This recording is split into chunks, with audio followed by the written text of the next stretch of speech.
and attend to some of our concerns this evening. If I may, I would like to say that a few house rules will remain throughout the program. All audience will be muted until we've gone through all the topic areas for discussions tonight. Once it's time for Q&A, you will have the opportunity, they will meet you so that you can unmute yourself. It is out of courtesy, and I do hope you will agree with me that it would be nice if you can show your face when you're asking a question, so that at least we know who we are engaging with. If you are not able to show yourself and you want to ask via the chat room, use your Zoom icon and raise your hand, and you will duly be called in good time. There will be no access to share your screen at any point in time.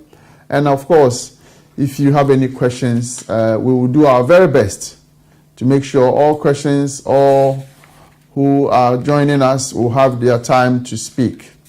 I think for us to refresh our mind on the topic areas for this evening, some of you would have seen the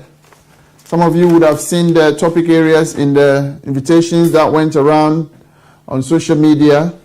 Tonight we'll be talking about Free SHS. Free SHS, which is a flagship program going on in Ghana, and it's been so since, I believe, 2017. Many of us have asked the question, and tonight is our opportunity to actually hopefully get some answers to some of the questions you still have with you regarding Free SHS. A lot of people have also raised concerns or questions about galamsey activities in Ghana, with fingers pointing to other nationals who are not particularly Ghanaian, and some who are our own people also doing the same. And I'm sure the minister will do his best to give us some indication of what the situation is on the ground.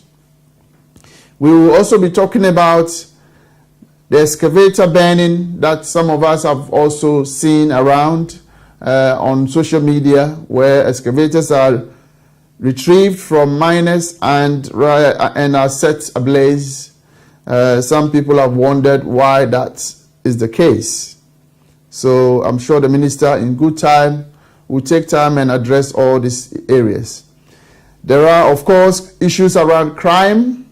Crime is an area of concern, especially for, I believe, for those of us in diaspora who travel to Ghana on ad hoc basis. Whenever we see these issues going on social media, it does worry us a lot. So we thought the minister could give us some sort of idea. What are the plans, or what are the strategy the government has to curtail the situation on the ground? There is also a perceived culture of silence, where people are not allowed to express themselves in the manner that democracy brings upon us. So that perception, I will call it perception for now, and I'm sure the minister will either confirm it or either debunk it, and we will get the opportunity to ask, obviously, why his position is so. And then, of course, what the world has gone through pandemic like no other, and we are still going through in various ways around the world. So some of you have had questions about the pandemic, government management of it, and therefore it is right and proper that as we treat all these issues, we will talk about the pandemic, how the government is dealing with it, including testing in place, tracing, quarantine, approach towards tackling public continued non-compliance to the protocols in place. So we have a lot to talk about. The process will be as follows. The minister will take each topic and give us a briefing on the topic. And once done, we will go back to the topic and take questions around the topic as it is. So I will show you a few clips that is, all of you would be aware of. some videos around each of these topics to refresh your memory about the point that we are here to discuss tonight, so that by the time the minister comes, and we will all be up to date with the information that is with us. So if I may, I will try and get to you some of the images that have been of matter of concern, and please take your time to digest it, and then we will take it from there. Thank you very much.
Yenshan semno ase emfiri takrade amanfo na na ewia ketekete na abrantie bi ne yere wonum koyiska e wo sikakrabia wonum ko na akonfomfo bi di 110 ta wakwaji won sikai aposifo nso akopimo Arahosama ifita krade amanfol eba enese owura bi one na yere ekoyi sika ewo sika krabia no akromfo akodi won tente akodi sikai afiri won sema wasan abo won to ewo won siremu na wechiremu a owura yi ene na yere ekoyi sikai ewo sika krabia hoyi wotna won ehyenmu ana wokofi na when wo hu se emrantie bi ete motorbike so a wode edi won achi wenti ema wogina ya wo hwe se nka wo hwe se emrantie ebetwamu akwa nanso honoma no koto hye won so a wo bom mienu nyinada etu ewo wonsirema wo wieye woji sika no edi dwaneye owura yi ene na yere de sabre wode omo akoto efiankwanta ayaresabia woje ayarehwe omanfo bi ade ekoso na wani etwia mu bi ene adonkase ekasae bamba bokum yeto abawie no bamba no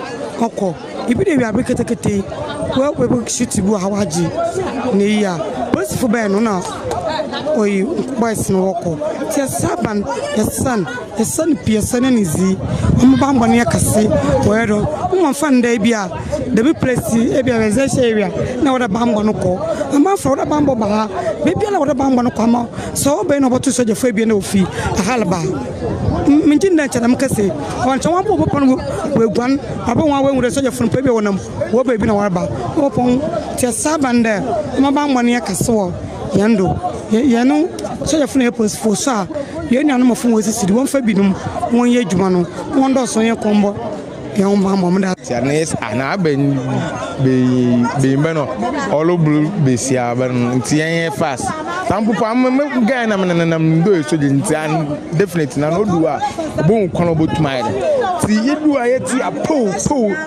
to me say te you jo pare no e obite tu according to me na me di ntimudu na kan na etuma mpa ne kede onwum na akoko onfa ne sam press na akoko ne situation bullet no tum ye ne so I dem no moja ne ye ya obotuma ye nti onwum na akoko no ye fast nti taxi drivers ni bi no tum tui ne kan mo no okwo hospital ono ba kum no oba ne de according to me da oba nam ma adwene ba so say no one or bro ba sisi ti am be na mu na man no oda kan no okukan ni stie no wide we wu nam na mu na guy ko no tukite tom one of po to moto or the chair.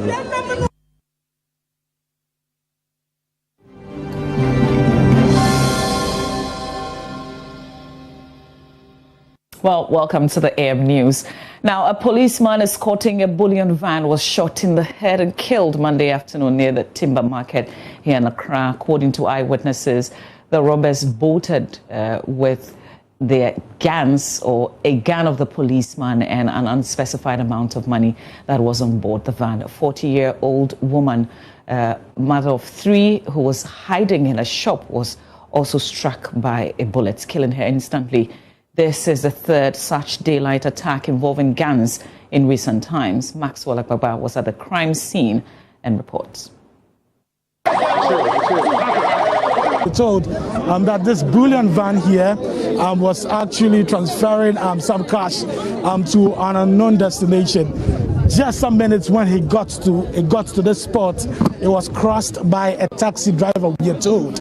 So that lowered the speed a bit for the bullion van. So at the time that it stopped, we are told that 6 men on different motorbikes accosted the driver of the vehicle, and we are told that resulted in the shooting of the driver, and then an armed police officer who was escorting the bullion van was also shot in the head. If you come here, there's blood splattered on the floor right now as I'm speaking to you. The bullion van also, you can still see the bullet holes on the vehicle. We're told that the robbers fired indiscriminately in this heavily populated community. We're told the entire operation lasted for about 3 minutes, to the extent that some of the community members actually tried blocking some of the exits here, just some meters away from where I'm standing. I'm told that the robbers realized that, so they used a different exit point to get out of this community. Many of the people I've been speaking to are shocked about the brazen manner which the incident happened. What happened is that we were sitting down there, I think we were trading there buying ice cream. So the moment we hear gunshot, then one ran away, so left with 2. So we're watching what's going to happen. So what I realized is that I think they shoot the policeman, and then they shoot the driver twice, and then we saw one woman at the back, they bring her at the front, and they start beating him. So, and then one at the back tried to open the gate at the back, and then they took the money. So they were shooting the guns around, so nobody can even get close to them. Okay. Yeah, so that is the one enter the kiosk and then kill that woman over there. Because the one shooting around, we cannot get close to them. So we try our best that maybe after finishing, they will pass through this place. So we blocked that side. Oh, okay. Yeah, we blocked there. So they didn't pass there, they passed that side. We took moto and followed them, but we couldn't get them. Were they masked? No. They were not? No. But they were wearing helmets? They didn't wear helmets. Those holding the guns, they are not wearing anything. They're just holding the guns directly. Yeah. Did you hear the language they were speaking? Oh, I didn't hear anything because we are almost 50 meters to them. But only we are hearing gunshot and things. And then where we are, the gun cannot even enter because we are dodging and watching them. A woman who sells in a convenience store here was hit by the bullets that was fired by the robbers. We are told that she operates the convenience store that is here. One of the bullets that was fired actually penetrated this barrel that is here. So you can see the bullet hole on this barrel, very visible. The first one here penetrated the top, and then the second one penetrated the down. And after penetrating, while she was hiding in this room, we were told that the bullet penetrated this point. She was standing, and then they hit her in the neck, and that was what killed her, according to eyewitnesses. Quite a number of people are gathered in a home commiserating with the family. It's all tears for them. I have a woman here who is quite concerned about the issue. The lady who is gone now is my sister-in-law, and it's very sad because he left with 3 children. And our presidents and the ministries of defense should take it serious, that it shouldn't happen again. That the mother should leave children around over this time. It's very painful. That is all what I can say. Now look at my brother. See how he's suffering. Not talking of me going to take care of the children. It's very bad and very painful. I'm sad and disappointed. Yes, that was before 3 months. We heard that they broke some jail, and I'm sure some of them have run into this place, and they are including of what happened. So the government should work hard and look for them and deal with them. Just some minutes ago, also, we had the mayor of Accra coming here to commiserate with the family. But I think that as a nation, we should be mindful and probably step up the retrieval of people, retrieval of a lot of ammunitions. So I think that it's important we take note of that. That there are too many, maybe, unlicensed ammunitions probably in the hands of people. And as a nation, we should step up the retrieval of such ammunitions. I mean, just look at the community. It's a lot of people are here. A lot of people are here. So just take note of that. Let's speak to the husband of the deceased. I was called on a phone by a young lady to be told that my wife is lying in a pool of blood. But then I was far from home, so I have to rush over here. And I came to, it's true, when I came, it was true that the body has been taken to the police morgue. So it's not even seen the body yet. When was the last time you spoke to her? We spoke yesterday several times. We spoke in the night, discussing about the children. And the time for me to call is around 12 o'clock, only to be informed that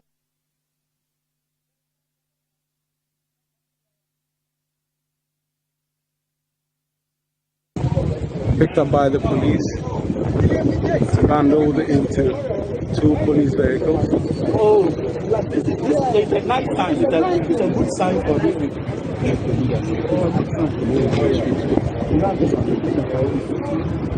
Is it? No, you're just taking everything. There you have it. They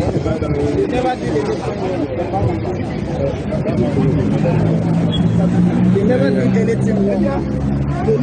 So there they are. As they move, they've been transported in a shot. We do not have any idea where they're being sent to, but they have been picked up. They have been picked up. They have been picked up by the police. Operation.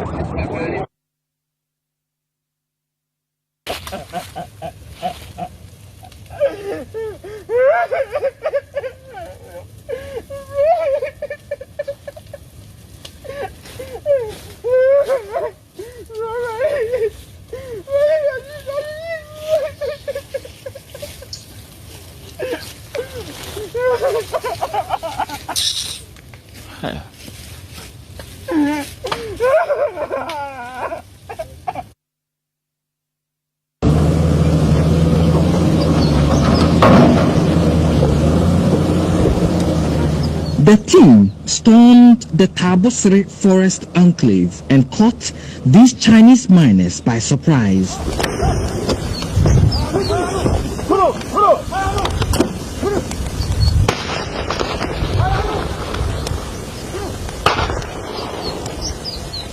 They have invaded the forest, destroying natural resources spanning about 10 football fields.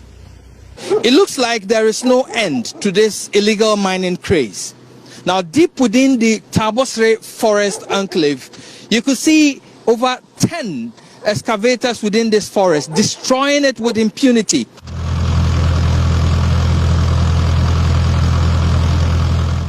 The Oda River, which runs through this forest, has turned milky mud with no sign of life. The thick forest cover has been depleted, with scenes of tree species cut and buried in mud. Commander, do any problem? One of the commanders loses balance as we thread dangerous routes, the only link between these illegal mining sites.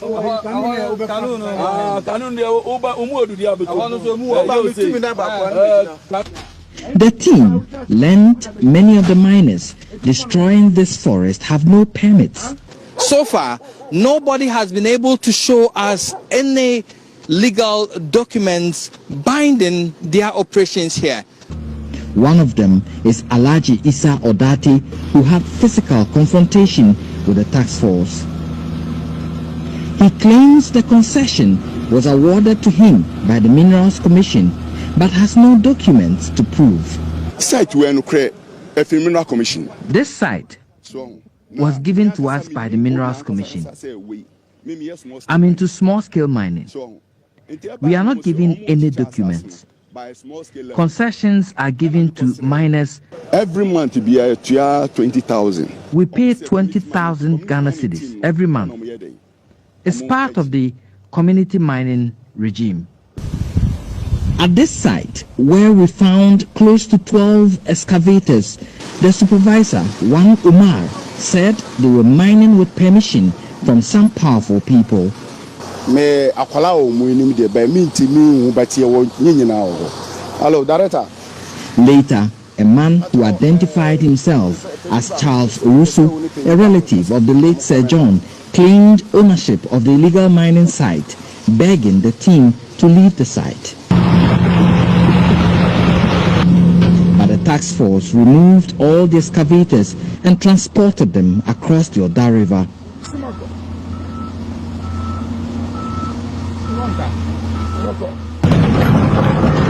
In all, 10 excavators were effectively tracked out of the forest. 7 Chinese miners were arrested and transported to Accra for prosecution. The environment here is begging to be saved. These trees you see behind me, some have been standing for hundreds of years, will be no more if no action is taken. Reporting for Joy News, Erastus Asaredonko, Tabosre, Western Region.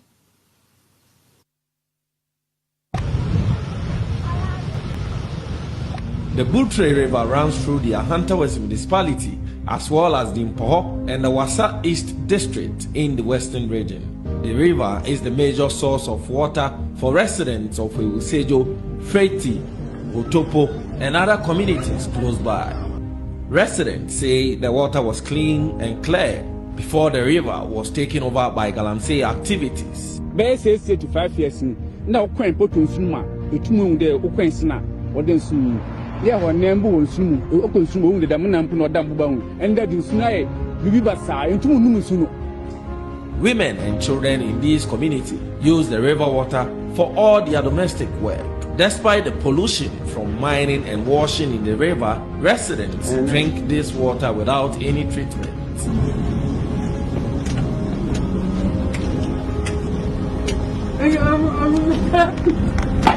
Food vendors around here also source their water from the polluted river. Comfort Person, who operates a small eatery, says she has no choice than to use the contaminated water to make food for sale. You know, I say, Nana, yes, I had a baby. And in so baby, Papi away, I say, it's no back. It is here, and yes, I did. And in so baby. I'm saying for so what you want, I see when you walk. Then you what walk a clear. Yes, I near the alarm near the atu.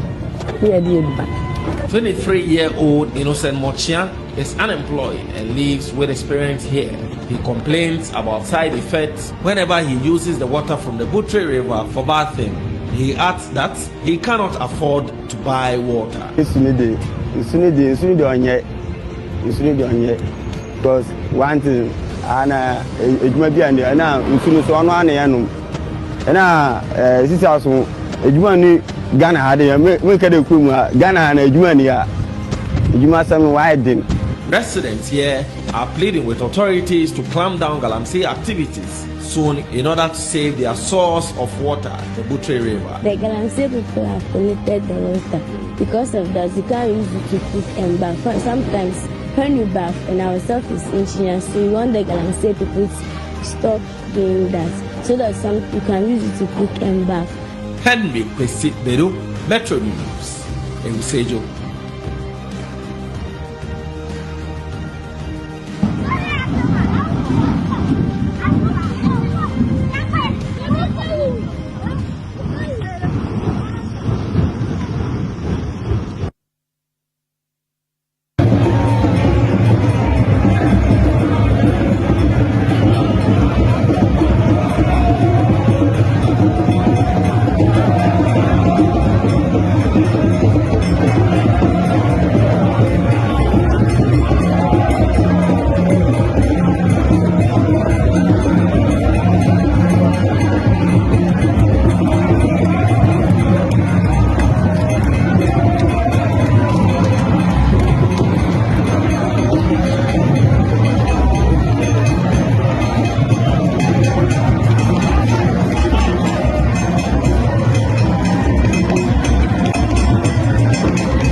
I can tell you, sir, and almost 80% in our body, Yura, Mahmoud, Baumiaso.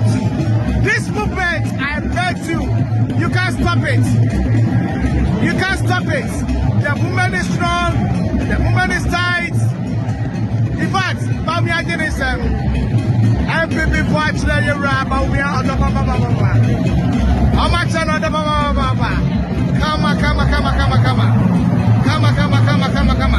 Thank you, South Shell Chimai TV. And I'm a celebrate. Aha, any anniversary. Let me show you now. Sam Bass set down. Yes, not of Mahmoud Bamia.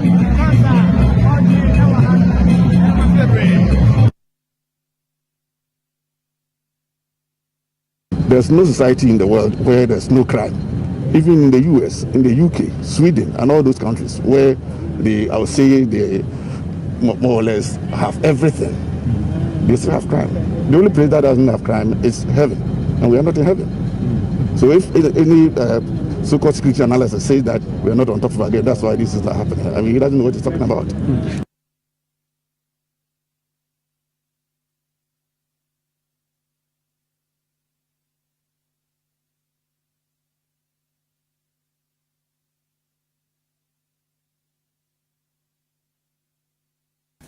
And so thank you so much, audience and our guests tonight who are all joining in. I'm sure we are going to show you a few more. You see, the whole point is we need you to prepare to speak. Perhaps we can probably go straight to Q&A after some time. And once we do, you have the opportunity to speak. We are here for you this evening. But we've shown you a series of videos. Just to recap your memory, we've shown you one that was about the pandemic, a big funeral of Sir John in his hometown, where, as is clearly, I have not authenticated this video, but it is by no means an evidence of what is going on. And this is happening at a time where we are all being told in Ghana, funerals are only limited to 25 people, or burial, if I would say. And so it will be a good area to start refreshing your mind once we usher the minister in. We've also showed you a video about a river, which is sadly a river that I know very well. some many years ago. I used to swim in that river. And every time I go to Ghana, I drive past it, my heart just bleeds. And so the minister will be able to articulate on the topic about that river regarding, what's it called, Galamsey. He will also address the issue of escalator burning. Why do we have property seized and destroyed rather than property seized and used for state purposes? And others that I'm sure we have already displayed to you. I think we are at a point where we will give the minister the opportunity to come in officially, and I will introduce our special guest for tonight. This evening, the Ghanaian Community Awareness Forum and its captured audience around the world watching us live on Facebook, YouTube, and Zoom, live on Omega Live TV, on Ghanaian Community Awareness Forum platforms. We are privileged to have with us the Minister of Information, Ghana's Minister of Information. The man we are introducing to you is the Honorable Vincent Kojo Oppong Nkrumah, a Ghanaian politician who has a background in finance, law, development studies, and communications. He started his career as a treasury analyst in 2006, and in later years, he moved on to become a journalist and subsequently a practicing lawyer. During the 2016 elections, he won the seat of Ofuasi-Ayerbi constituency in the eastern region of Ghana and was sworn in as a member of parliament in January 2017. And subsequent to that, after his swearing in, he was appointed as a Deputy Minister for Information. In November 2018, having well executed his duty under the Deputy Ministerial appointment, government and the head of state, the President, had so much confidence in him and appointed him as a substantive Minister of Information. In December 2020 elections, he was re-elected by his constituents and again sworn in January 2021. With full confidence in him again, the government saw it appropriate to enable him keep up the good work he started and to continue. So he was reappointed again and vetted by the appropriate committees in Parliament to serve as the minister responsible for information. The person I speak of from my research this afternoon, without putting him against anybody, but from the information I read about him because I wanted to know a bit more, is one of the Ghanaian politicians who, according to modern Ghana media channels, is being tipped as somebody who has the potential to become a president in the future among 10 people that were selected. And so he is somebody held in high esteem. He has won a number of awards. He's a Christian and married to Madam Ekia and has 4 adorable children. Audience this evening, without much ado, let me welcome the Honorable Vincent Kojo Oppong Nkrumah. Honorable, good evening and welcome to Ghanaian Community Awareness Forum. Thank you. Good evening, and I'm grateful for the opportunity to be with you and the many Ghanaians who've joined us on this forum tonight. Thank you, Honorable. Just for your information, this platform has audience from all across the world, UK, Ireland, everywhere. We are attracting a lot of people, well over 10 to 20,000 per each program. So you're talking to a wider audience, and I hope that tonight you have the opportunity to allay some of the concerns that we have, and rightly so, because a majority of us, for one or two other reasons, are not frequent in Ghana, and some of these images does worry us, and I'm sure you would understand why. Thank you for taking the time to join us. Tonight, our schedule is as follows. We will give you the opportunity to address any issues you have on the topic areas that we have agreed with you. Obviously, when we get to question and answers, I cannot predict what might come up. It could be recent, it could be past, and I'm sure you in your capacity will find the right moment to deal with them. We have topics on free SHS. We are also going to talk about Galamsey activities in Ghana. And our rationale is that on the free SHS, you talk about the double tracking system and what its impact has been, its funding, and how we've got to where we are. On the topic of Galamsey, we are hoping that you talk about what are the strategies the government is putting in place or has put in place to tackle it going forward, and how our water bodies could be restored to its former glory. There are areas around excavator burning. People are wondering, why do we have to seize an item that can be for state use and now is being burnt to ashes? And also an area of crime is becoming an area that all of us in the diaspora worry about. Culture of silence. People are now feeling there's this perception around the country, rightly or wrongly, that when you speak, you have BNI at your doorsteps, either arresting you or locking you up somewhere, from the informations and the videos that we see around. I have to say, none of these videos, we have not authenticated any of that. So please feel free to share the accurate information for your audience tonight. And also the issue of COVID-19 management. There has been scenes where some high-profile officials have got themselves attending funerals that, according to the president, should be only 25, and we were seeing something that we would normally describe as a rally other than a funeral. So I will leave you to address it in the manner that you find it appropriate, and we'll come to Q&A at the end of it. Thank you so much, Honorable. Please take over.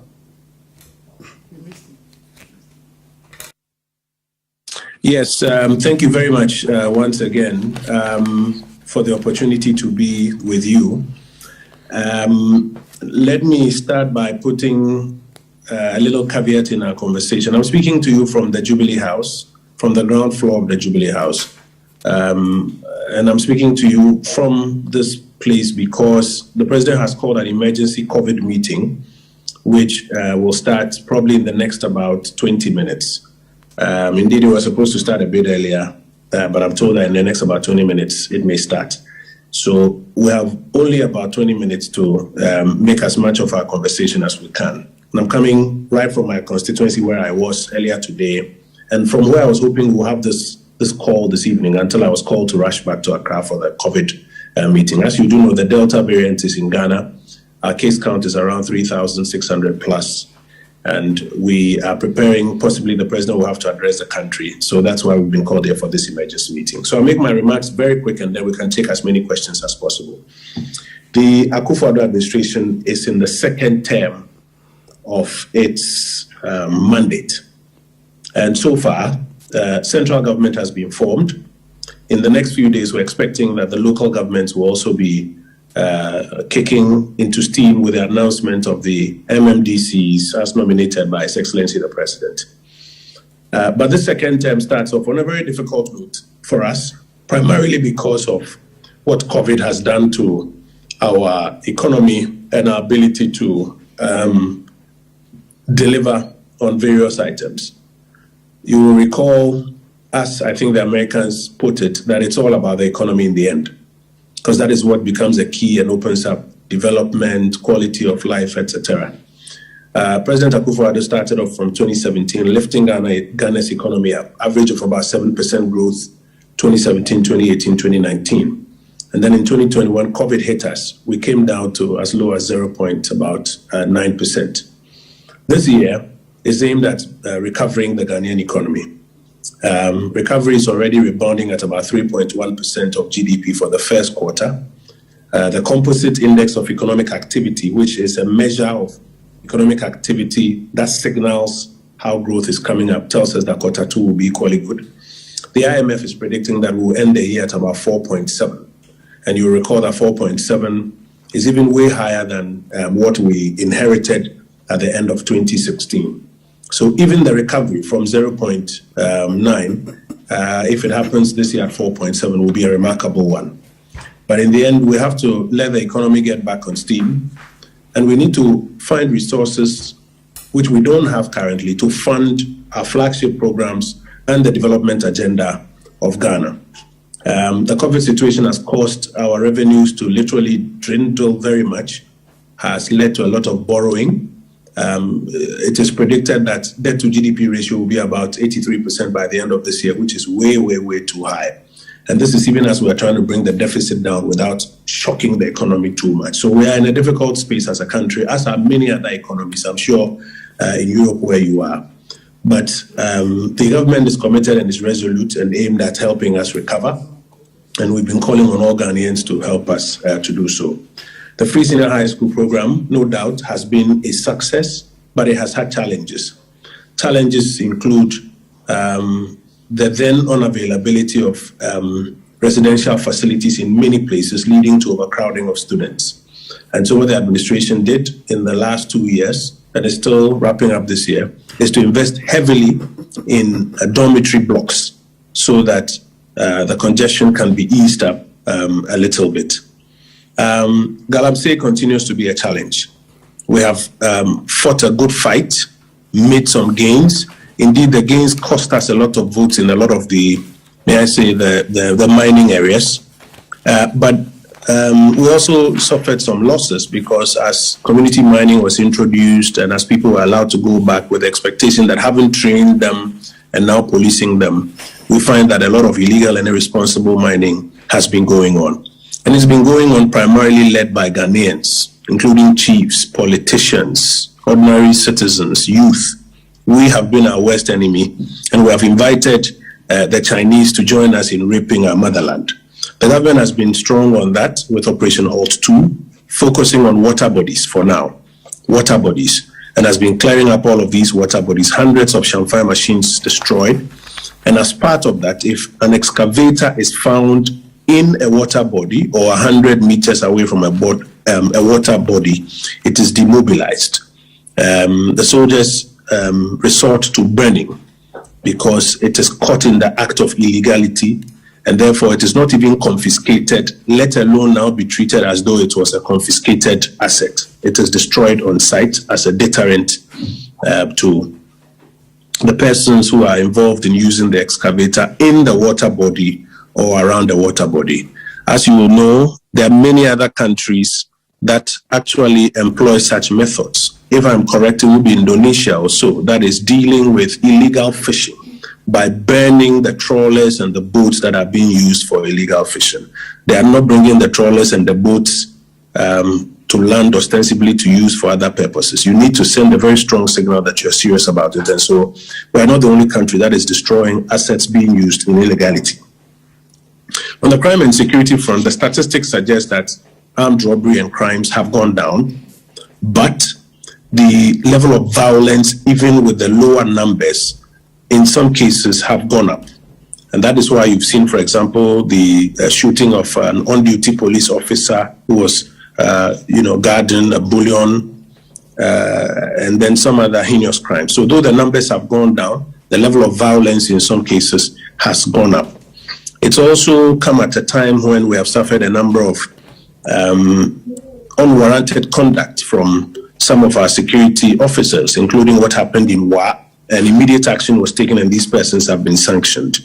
We saw a clash between security agencies and the youth of Ejura, which is currently under investigation. The committee of inquiry is yet to present its report so that all the speculation we are hearing currently, we can find out exactly what happened as a matter of fact. Two final things and then I'll wrap up. There's no culture of silence in Ghana. On a daily basis, every Ghanaian has the liberty to say what he wants to say and say it how he wants to say it. But some persons have not been happy that when they speak, other people speak back at them. Some persons are of the view that when they speak, especially when they criticize government, people associated with government should be quiet, should not defend government, should not have a contrary opinion. And when that happens, they say there's a culture of silence. We respectfully disagree. There's no culture of silence in Ghana today. And it is totally not true that when you speak in Ghana, the BNI will come for you. There's no single case that can be articulated that when you speak in Ghana, the BNI will come for you. On a daily basis, people disagree with government, people disagree with the president, people disagree with ministers, and freely articulate same. But those who want to operate in the public space of exchanging ideas must also be willing to take feedback from other people. So when I speak and people come back at me, sometimes even insult me, I don't say that it's a culture of silence. They are not silencing me. They're expressing their displeasure about what I may have said. That is a democracy. And in the same way, when other persons, be they journalists, civil society persons, ordinary Ghanaians, political actors speak, and other people do not agree with them, they would also have to have the right to have their say.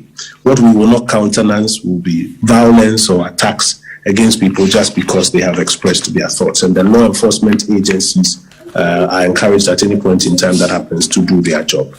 Finally, as I mentioned, COVID is giving us a difficult time. The global challenges have been such that we've not been able to get all the vaccines that we desire. Even efforts by the minister responsible for health to secure vaccines through what some are describing as middlemen, but what he describes as authorized agents, is come under parliamentary scrutiny, which is currently ongoing. And we think the scrutiny is in the right direction. Let us all examine and see if the state has lost any money or anything untoward has been occasioned. That is the essence of these parliamentary inquiries, and we encourage it. But we are having a tough time with COVID now, especially as Delta is here and the numbers are going up. We continue to encourage compliance. Admittedly, we have all not been compliant at various points in time, and at many occasions we have been complacent. Even enforcement has gone down a bit. But we have to recognize the truth and work more assiduously to ensure that there is enforcement and a greater protection of the Ghanaian people. These will be my comments, and perhaps in the next 10-15 minutes, Ms. Moderator, if you take questions from me, I'll have an opportunity to respond to them before the boss makes his way downstairs, and then I'll have to run. Thank you very much, Honorable. Thank you. Thank you for the time. I think there are hands up. I will have one question before I let some hands up. If I may ask you, did you actually attend the funeral of Sir John, or do you know of any state official that attended? And what is your thought on their presence at that funeral in the midst of lockdown or some element of lockdown at gatherings? What is your view? So, no, I was not at Sir John's burial. I think earlier in your comment, there was a comment that you made that we have to correct. Private burials are the ones that are limited to 25 people, that not more than 25 people should do a burial. Memorial services or requiem masses, like all other church service, do not have a number of people who can go to church. So as you're observing, people can take the immortal remains to church. There could be hundreds of people there. The important thing is to observe the social distancing and the prevention protocols as any other church service will observe, including the wearing of masks. But I think it is not something that is too difficult to recognize that there was a large gathering at Sir John's funeral, as there has been a large gathering at many other things that we will not desire. All of those are examples of times when I think compliance has not been at the top. But what we need to do is to ensure that we urge a lot more compliance and that the security agencies will do a lot more enforcement. From what the epidemiologists tell us, they were looking for the 14-day period, or they always look at the 14-day period after some of these things and observe these people to see if there will be a massive rise in cases. But even if the data did not suggest that it led to an increase in cases, I think the optics were not good enough. And it is something that we all have to learn a lesson from. No, thank you, Honorable. And I have to say that some of this clarity is what is more needed, because for the ordinary Ghanaian walking around thinking burial or funeral is all limited to 25. As you have clearly said, it didn't quite come up as if there was no limit to some element of gathering. Let me explain. Funerals are banned. Funerals in the sense of we go and sit and contributions are being taken and there are receptions, etc. That is what we are calling a funeral. That is what is banned, because a lot of the data suggested that it was at these places where people were taking off their masks and singing and eating and conversing that transmission was taking place. So in the church services, etc., where everybody is masked up, that does not appear to be a challenge. That's why church services are still open today. But the parties and the funerals and the social gatherings that allow eating and drinking and conversations, those are the ones I've been, but just to provide some clarity on that one. But I guess, like I mentioned earlier, it was an opportunity also to learn a lesson, and we as a government have to learn a lesson and take feedback, that we have to also observe the things that we are preaching. Thank you. I'll call somebody on the chats. Winnie, there's someone called Winnie whose hands is up. There's another person called You and Me. I don't know what that's supposed to mean. If you can change your name, please, kindly, so we can talk to somebody. You and Me is not a name, if I may say so. We have Winnie. If you want to ask a question, please, because a minister is rushing off to quite an important engagement. Hello, Mr. Kwesi. Thank you. I'm using Winifred's phone. I'm happy to see my honorable minister trying to address issues. My name is John Akumeni. I live in Ghana. I came to UK just yesterday. I would like to make a comment. My comment is that what is going on in Ghana, the government is doing its best. People are saying fix the country. Others are saying fix yourself. What I see between this is that there's a need for our authorities to allow rules to work. When we take Galamsey, we take COVID restrictions and all those things, the issue has to do with restrictions and making sure that laws work and that the law must be applied irrespective of the individual. I drive in Accra, Tema, along the Cape Coast route, and you see V8 with lights, red and blue lights, and they drive it regardless of traffic. These are the issues that we need to fix. And if we take Singapore, for example, they started with the, if I say, the big men, that when you punish those at the helm of affairs, those of us below have no right to misbehave. And so, Mr. Honorable Minister, I would suggest as a Ghanaian to you that let's allow the laws to work, and if we start disciplining ourselves from the top, the downtrodden Ghanaian will have no place. And so this is the bane of our problem in Ghana. So fix the country and fix ourselves. If the leaders you start fixing from the top, all our problems will be solved. Thank you. Thank you very much. Thank you. Minister, please, if you want to respond. Let me comment is well taken and taken in good faith. If I'm allowed to make a few comments on it, let me make them. While I take the comment in good faith, I honestly don't believe that there's one single solution to all of Ghana's problems, i.e. that if you fix the leadership or if the leaders do something, then everything will be fixed. No, I think that our problems are hydra-headed and different things need to be done by different people at different stages to get it done. And I agree with you that the law should be allowed to work. Unfortunately, in Ghana, as I'm sure you know, there are many times when you even want the law to work and you are committed to letting the law work, we, the same Ghanaians, are the ones who will get our chiefs and our religious leaders and our own people literally begging and making all sorts of appeals as to why the law must not work. While I consider leadership should be resolute and not kowtow to any of these pressures, I think that in making this call, we must all also be cognizant of our collective roles. That if we want the law to work, we should also be at a point where we understand that if I fall foul of the law, I'm not going to call my friend or my uncle who is a minister or who is a government official that talk to the policeman for me or something. So I agree with you, and I think that it's a collective thing we need to do. I have a controversial view on the subject of V8s and people driving around with strobe lights, etc.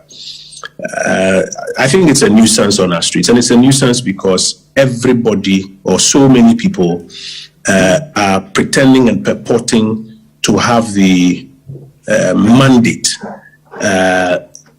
to be excused of the traffic rules. I personally believe that a lot of the V8s that you see on our roads with strobe lights, etc., may not necessarily be government officials. In fact, we've had occasions sometimes to check and stop, and you'll find out that they are not government officials.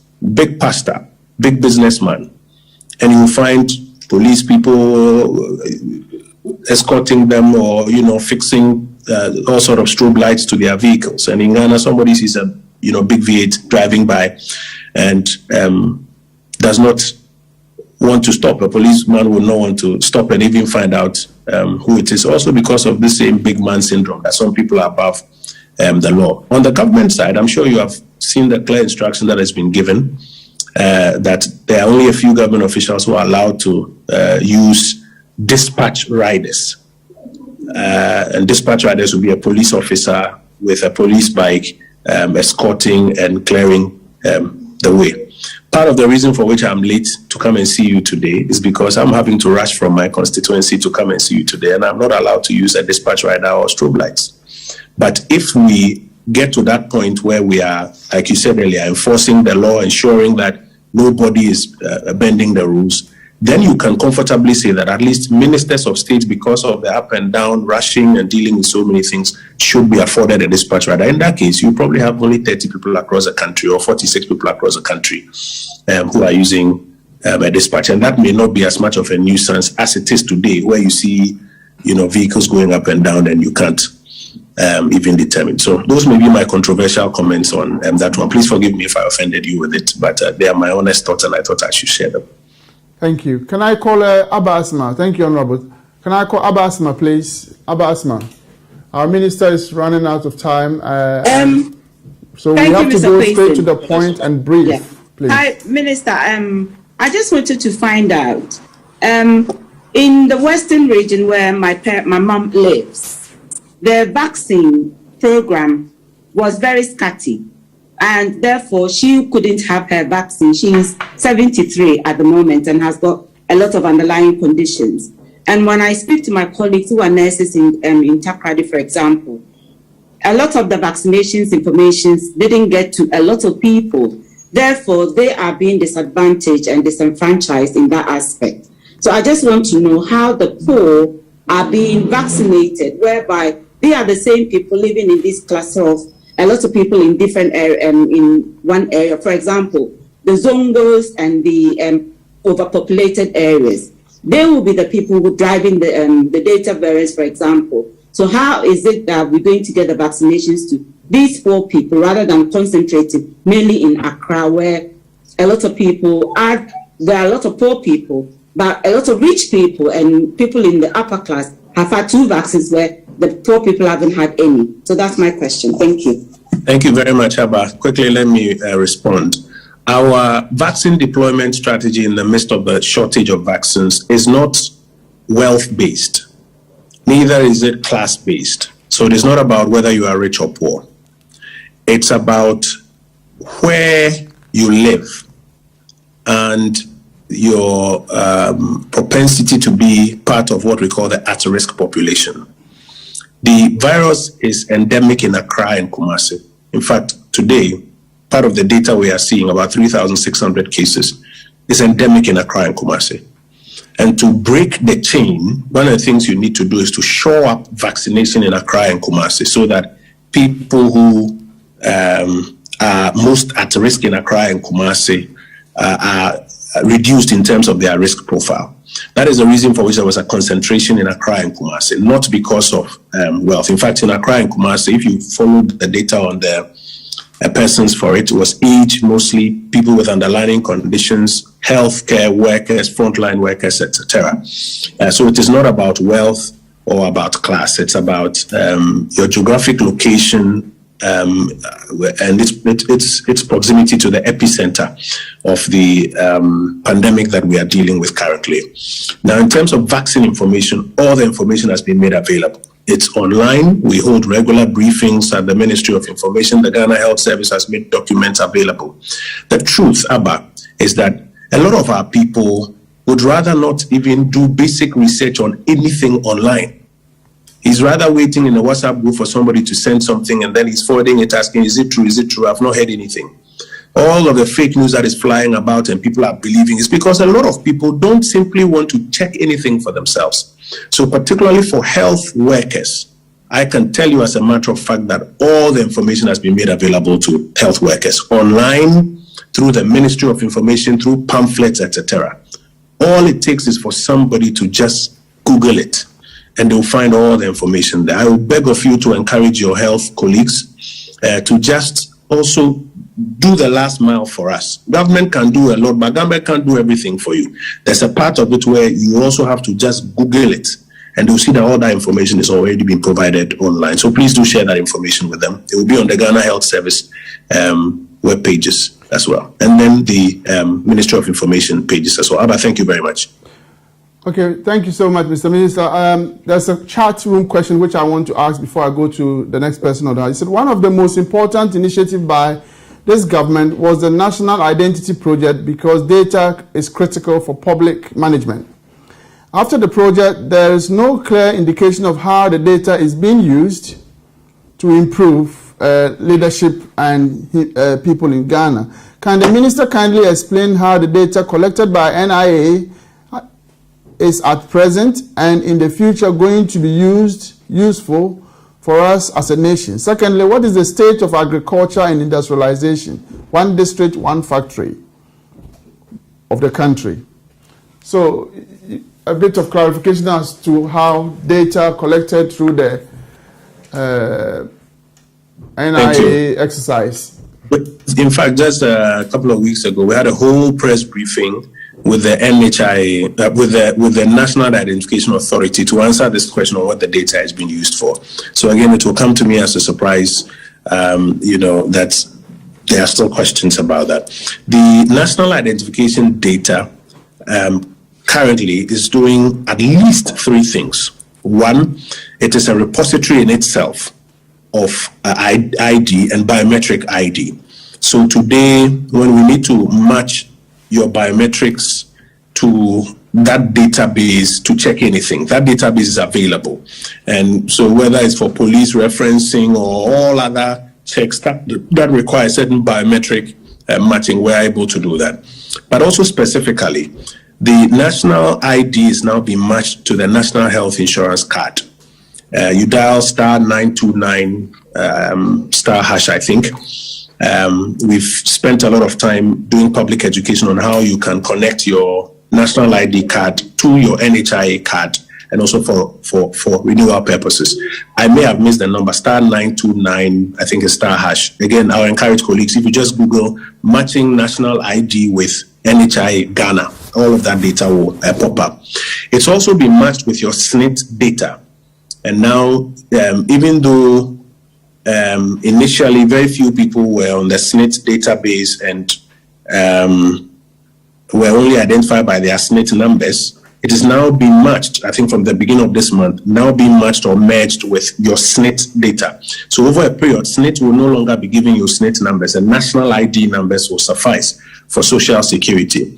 Additionally, tax identification numbers are being merged with the national ID. We used to have, I think, about 3 or 5 million people on the TIN database. At the click of a button after merging, we now have about 13 million people, if my data is correct, on the tax identification database. So as the process goes on, your national ID becomes your TIN, your SNIT, and your NHIA. And gradually, all these multiple registration exercises that we do will come to an end. Our hope is that the Electoral Commission itself, even moving on, will now adopt the national ID as the database from which it compiles its voters register. That will be a quick answer to your question. Thank you, Honorable. Kojo Ampa, please. Kojo Ampa, would you want to ask your question? And let's go straight to the point. Brief. Our minister is, again, reminding us that he has to attend something. Thank you very much, Minister, for coming on this platform to express, give us information about whatever is going on in Ghana. We live in diaspora, and we need to know a lot because we are very much interested in what is going on in Ghana. Unfortunately, thank you so much again. And I will commend you, a politician in Ghana, for absorbing all these insults that comes from all over the place. In fact, I think, in my view, Ghana is one of the best countries in the whole world where politicians can absorb all these things. Recently in UK here, a parliamentarian go to the parliament and call and said to the prime minister that he lied, and she will speak out. I believe my honorable friends will believe that, say that yes, that is true. And I think, but in Ghana, things can go on even worse than that. But our politician endures it. And I recommend you for that, for enduring it. My first question that I wanted to ask is about education. Education is that grows a country. Whether you like it or not, education grows the country. And I realized of late from the videos and a lot of things that I've been saying, it's like we sort of think that education is about Disadel, Achimota. So sorry, can I kindly say that the minister is fully aware of the merits and demerits of all that you've said. Thank you. But would you please ask the question, because there are others who would like to have a turn. Okay, fine. Thank you. My question is, what is the minister doing about? I know he's the minister of communication, but at least he knows what is going on in the other sector. What is he doing about education? Because we have seen a lot of, ministers are buying V8, a lot of cars, whereby a car, for instance, that car costs about $60,000, and $60,000 can build a lot of units for other deprived area in Ghana, for instance, in the villages. But the minister, they are not doing anything about that. And the children are sitting under trees. So the question is, what is the minister, what is the government or the minister doing about that? That's about that? Okay, Mr. Minister, please, thank you so much. Do you want to respond, please, so that we can have the others? Let me just make a quick comment even before I deal with the specific. We should be, and I say this very respectfully, we should be very careful about a trend that is emerging in our country on social media and even on mainstream media, where the exception is mainstreamed as though it is the norm. And then we build a narrative that suggests that nothing good is happening except that exception that we have seen. So I want to deal with the subject of school infrastructure. I just mentioned earlier the hundreds of dormitory blocks that have been built. Basic schools, scores of them that have been built. And yes, it is true, you will find that there are still some schools under trees or schools without adequate furniture. But I bet you, my brother, the schools without furniture or the schools under tree, even if it is one, it is not good enough, but it is not the majority. But sometimes you find that we'll take that one example of a school under tree or a school with adequate furniture and create the impression as though all Ghanaian children are sitting under trees or have no furniture. And I think that we should be a bit careful, because when we succeed in painting what is an untrue picture about ourselves, that is what the world will consume about ourselves. There used to be a time when the Western media was the one that was telling the story that Africa was a basket case, and African media was fighting it and telling the good story of Africa rising. Today it is the reverse. We ourselves mainstream the exception and try to make it there. Since I became a member of parliament, schools under trees has been something of interest to me. So I sought to find out, how do these schools under trees happen? I asked my district education director, my DCE, I want to have the list of schools under trees or schools with inadequate furniture in my district, and I want to go there and have a look. I found a few in my district. And when I went there, first of all, you find out that they are not government schools. You find out that the community decided that we want to build a school.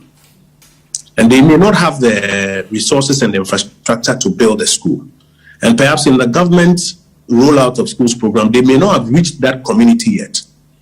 And it is okay for the community to say we want to build a school. So the community gets up to build a school. And sometimes you find that the community is used wooden materials or sometimes even under a tree or something to accommodate the children for purposes of tuition. Then the next step is that they appeal to MP or to DC that can you absorb the cost of paying our teachers for us while we wait for a school to be constructed?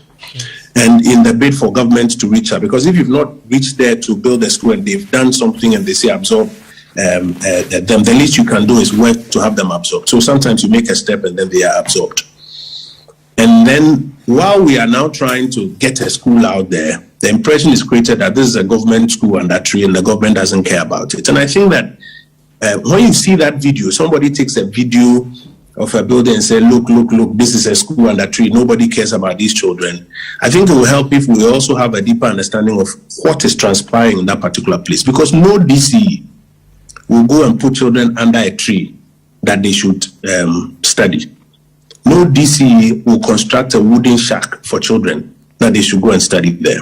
When the government builds a school, whether it's NDC government or MPP government, I'm MPP man, but I will not even believe that an DC will go and build a wooden shack and put people there. Often what happens is that it is a community school that they are asking the state to take up, and maybe the state has not reached that point where it has put infrastructure around there.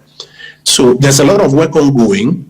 Yes, you will find some schools that have not been given the full breadth of infrastructure or furniture. I had to just donate some furniture to a school in my district because they didn't have furniture, but it was because they were also now asking government to take up what they had put together. So yes, you'll find a bit of that, but I assure you that is not the norm. It is actually the exception. And government should still be responsive in dealing with it. It is our responsibility. We should be responsive, but we need to get the context, I think, quite clearly. I want to say something about this V8 comment that you made, because sometimes I see a lot of people juxtapose that and say, you see them buy. So like you said, ministers are buying V8 and there are some children under school. I've tried to explain the context within which that happens. But, and I say this in all humility, if you find it offensive, please forgive me. Democracy is expensive. I am just coming back from my constituency, which is about 3 hours from Accra. I had to be driving around 100 kilometers per hour on the highway until I got into Accra when there's traffic and I have to take my time and then get in. And it is simply impossible for me as a member of parliament to do that trip if I don't have an official vehicle. In Ghana, members of parliament are not given an official vehicle. They are asked to buy their own car and use for their work. And then the state supports them by making the car tax-free and taking a part of the interest and I think recently even a certain part of the principal that they want to take. But I'm just saying this to make the point that democracy is expensive. And we will have to spend some money on getting our democracy running while we deal with the other education matters. Education is the right of every child. We have to ensure that we provide education for every child. But you find communities that say that I don't want to go to this school that has been provided. We want to build our own school here and may not have the resources. And sometimes it leads to all of this. I saw another question pop up that why can't ministers buy their own cars, or take a loan to buy their own car and use? Respectfully, I don't think that in many of the other jurisdictions that we are talking about, ministers take a loan to buy a car to use for their official purposes. Because, like we say, I know ministers who use their private vehicles to do government business today in Ghana because they are well-resourced so to do. I know some other people who are appointed as minister because they are competent, but they don't necessarily have the resources to buy an official or to buy a V8 and be using from Accra to Tamale for government work. And I think that we have to be able to accommodate both. We will need to provide some things for our democracy to function, and we will still need to provide the resources and logistics for schools and other things out there. But I beg of all of us that we should also first not just buy everything we see on social media, but take an understanding, and we will now begin to also see some of the steps that are being taken. I know some of my views are controversial, but please forgive me. Thank you, Mr. Minister. There's a chat room question which I want to raise with you. Someone is saying security in the country is scary for diasporas. For diasporas, when we come home, how is the government dealing with the insecurity in Ghana? I know you partially touched on some aspect of it. Would you want to please comment? Yeah, very quickly, let me say two things. So you've heard recently that government has given financial clearance to recruit more persons in the security architecture of the country. And we also need to make a lot more investment in the security architecture of the country. Where all of you are, you notice the kind of investment that is made in security. We need to do more in terms of investing in our security so that we can feel safer. As I mentioned, though, in terms of the nominals, the numbers may have come down, the level of violence has gone up. And I agree with you, we need to do a bit more in investing in security. We also have to get our people to be more security aware or more conscious of their security so that they can share a lot of information with the intelligence and security agencies to better protect us. Are you checking? Because your phone is here. Check your limit. Thank you. Thank you, Minister. May I call Noel Alote, please? Noel.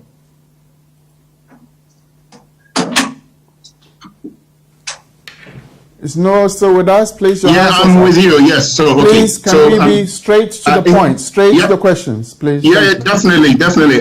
Minister Oppong, we've met with you at the town hall in London before, and we had a good chat. But what I want to say to those of us in the diaspora is that we live in a country, United Kingdom, USA, Europe, where it took a very long time for democracy to be established, infrastructure to be developed. And sometimes because we live in a country like this, when every time we tend to want to compare what we have in the UK with Ghana, it doesn't work out that way. But to the minister, there are some of us who are willing, we are not aligned to any political party. We have Ghana at heart and would like to help in any form or any way that we can help. So some of us will get in touch with the TV channel and then we'll connect with you. We just want to give up our time because yes, it's easy living in the UK and all these developed world, but it took them a while to develop the infrastructure and the community we live in. So we want to help Ghana. Thank you. Yeah. Thank you very much. I'm told the president has arrived and has taken his seat, so I have just about 5 minutes and then I have to run away. Okay, thank you. And Andrew Che, please.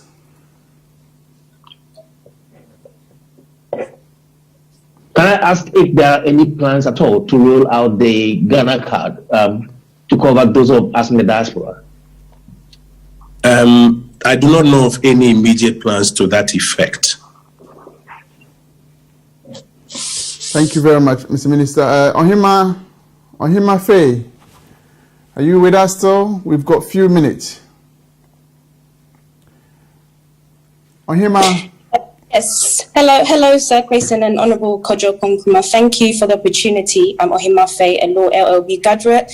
My questions are directed towards the topics of the culture of silence and security in Ghana. Do you believe that the slight increase in violence is due to unemployment and poverty? And if so, would you encourage for there to be a rise in private businesses to lower this?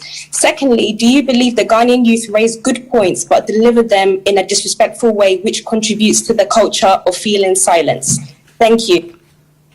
Thank you very much. And I'll beg of you for this to be my final question so that I can rush of it meeting. Yes, I believe that we need to do a lot more to encourage young people to go into private business, and we need to support a lot of young people in private business. So at my ministry, for example, we've rolled out a project we call Amplified, which seeks to showcase the example of a lot of young people who are doing great things in business as a way of encouraging other young people and connecting them to some of the opportunities that exist in the Ghanaian ecosystem, as limited as they may be. I think young people are free to express themselves in any way they may see fit. We don't live in a society of homogeneity, so different people come to conversations with different temperaments and different kinds of language.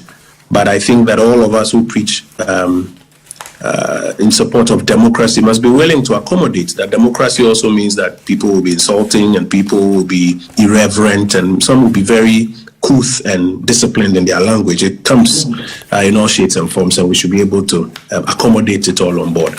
You can't preach democracy and be upset that somebody disagreed with you or somebody even insulted you in how they express their thoughts. We don't all have to agree on a particular matter.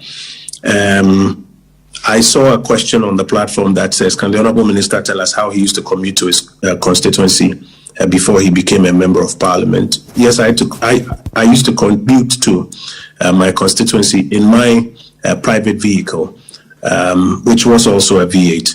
But you would recognize that I am not on a private tour currently. And so I think that would be the difference there. I think it would be better if the state, instead of giving MPs a loan to go and buy a V8, it would be better if the state says that this is the standard of vehicle one member of Parliament to use.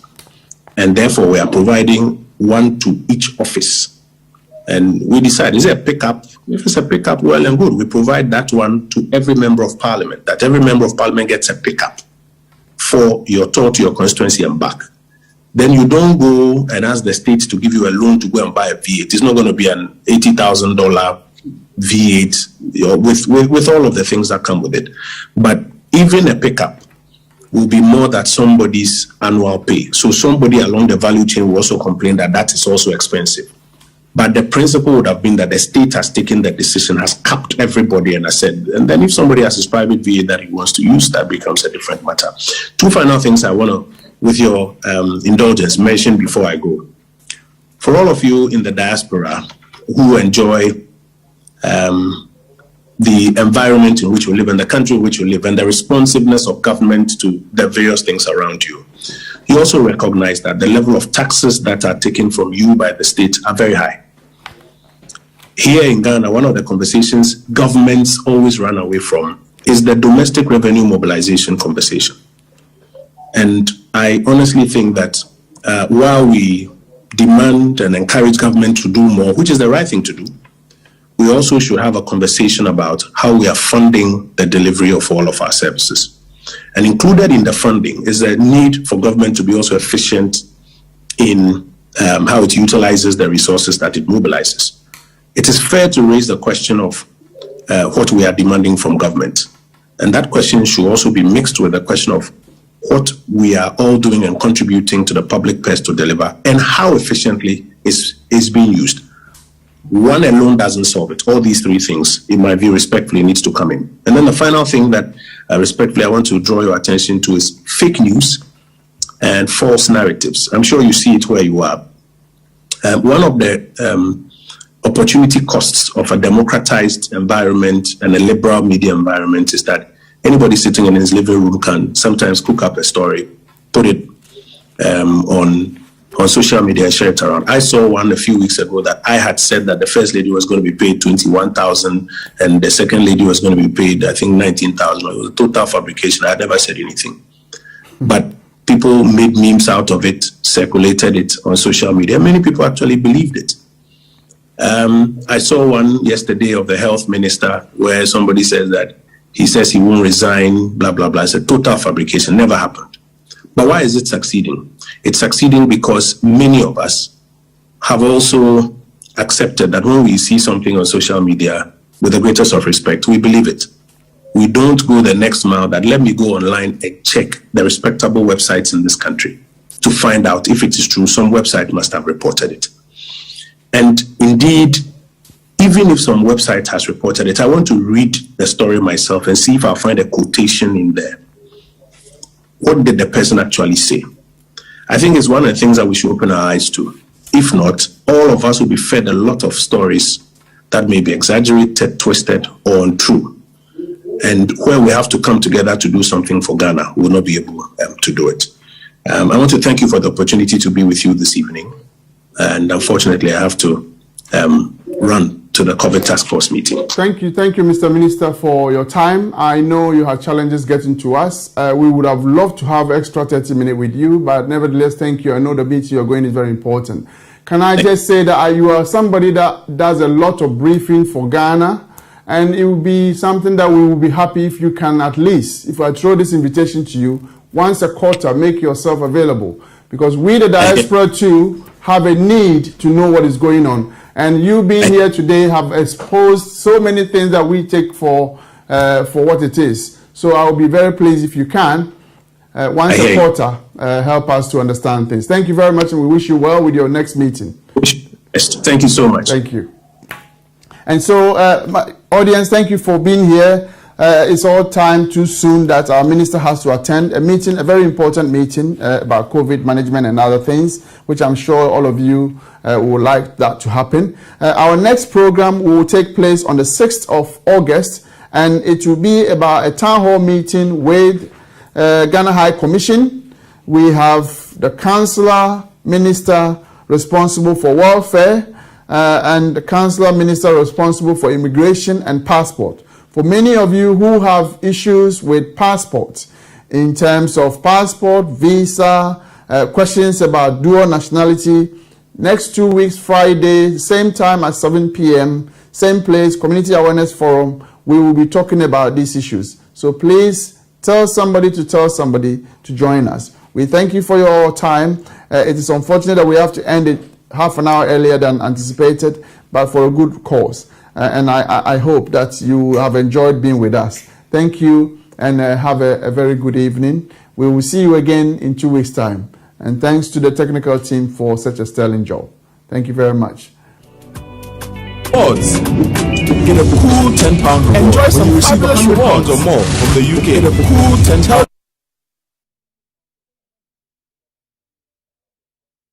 Express Pay. To send money to your mobile money, get an extra bank account £10 using Express Pay. Terms and conditions apply. Get an extra £10. Terms and conditions apply.